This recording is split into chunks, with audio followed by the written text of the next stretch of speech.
thank you to our guests and to our speakers and experts who are joining us for this debate.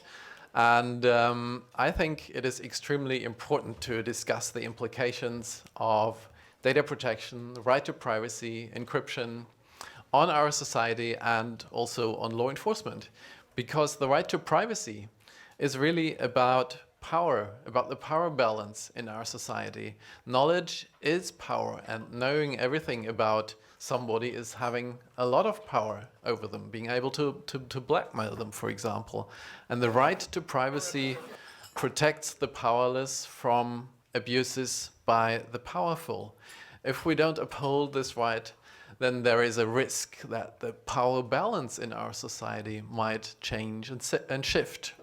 And likewise, encryption benefits society as a whole because it is a fundamental part of how the internet works in a safe and productive way for the vast majority of users.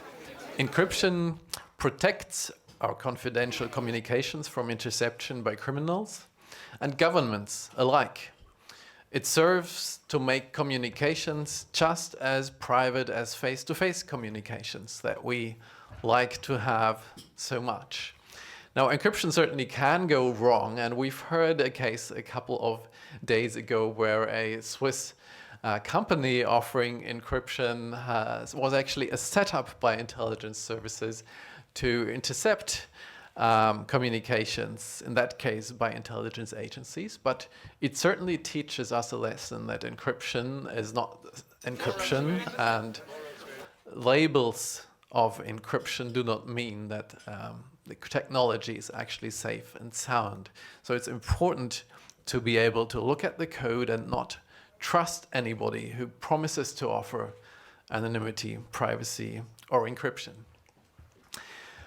Despite the benefits of encryption, its use is not as widespread as it could and should be. For example, despite the revelations of mass surveillance by international intelligence agencies, there is still no standard to use encryption in transport on international lines, for example. There is still no standard to use end-to-end encryption in the new 5G standard and networks. So we really need to use this technology to preserve the confidentiality of both our private life, but also of businesses as well.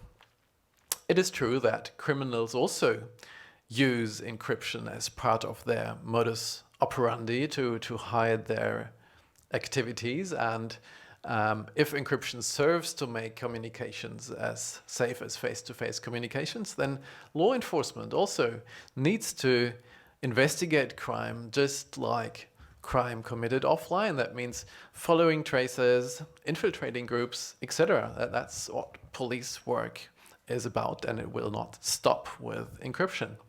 We do need, though, training of police staff to be able to operate in the digital environment.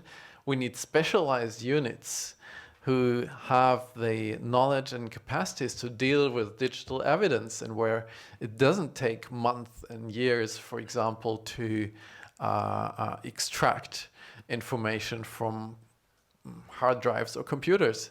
As I hear from the German police at the moment, that it takes them forever to deal even with evidence that they could gather because they're overloaded. To make a specific proposal, the EU Agency for Fundamental Rights could develop a handbook related to dealing with encrypted data that would be intended for lawyers, practitioners, prosecutors, national authorities, and that could set out best practices on how to deal with encryption and digital evidence. It is clear that a 20th century police cannot deal with 21st century crime, and therefore we need to discuss, and I'm looking forward to discuss with our experts, what can be done to have effective law enforcement and at the same time protect our fundamental rights. Some of the more controversial legislation in this area are aiming at compelling third parties or even suspects themselves to hand over encryption keys. Do we want that? There are laws on government hacking to be able to infiltrate devices before communications or data is being encrypted. But that, of course, comes with obvious risks to our right to privacy, to the security of the internet, to territorial sovereignty, even when cross-border hacking is concerned. So looking forward to discussing with you, with our experts, on how to get the best of crypto and enforce law effectively at the same time. Thank you for the time being, and I would like to hand over to my colleague Rasmus Andresen.